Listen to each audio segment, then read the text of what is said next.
Lourdes മാതാ പള്ളിയിൽ മാതാവിന് സ്വർണ്ണക്കൊന്ത സമർപ്പിച്ച് കേന്ദ്രമന്ത്രി സുരേഷ് ഗോപി. തെരഞ്ഞെടുപ്പ് വിജയത്തിനു ശേഷം ആദ്യമായാണ് അദ്ദേഹം ഇവിടെ എത്തുന്നത്. അല്പസമയം പള്ളിയിൽ ചെലവഴിച്ച ശേഷം അദ്ദേഹം മടങ്ങി. വിജയത്തിനുള്ള നന്ദി ഹൃദയത്തിലാണെന്നും അത് ഉൽപ്പന്നങ്ങളിലില്ലെന്നും സുരേഷ് ഗോപി പറഞ്ഞു. ഭക്തിപരമായ നിർവഹണത്തിന്റെ മുദ്രകൾ മാത്രമാണ് ഇത്.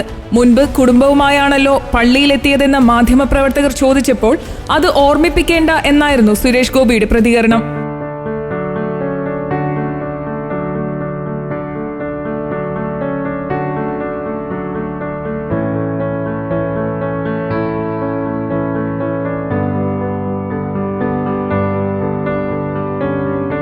സുരേഷ് ഗോപിയുടെ മകളുടെ വിവാഹത്തിന് മുന്നോടിയായി കുടുംബസമേതം പള്ളിയിലെത്തി ലൂർദ് മാതാവിന് സ്വർണ്ണ കിരീടം സമർപ്പിച്ചിരുന്നു. ഇത് പിന്നീട് വിവാദത്തിന് കാരണമായി. സ്വർണ്ണ കിരീടം എന്ന പേരിൽ ചെമ്പിൽ സ്വർണം പൂശി നൽകിയെന്ന ആക്ഷേപം സമൂഹ മാധ്യമങ്ങളിലടക്കം വലിയ തോതിൽ പ്രചരിച്ചതോടെയാണ് വിവാദമുയർന്നത്.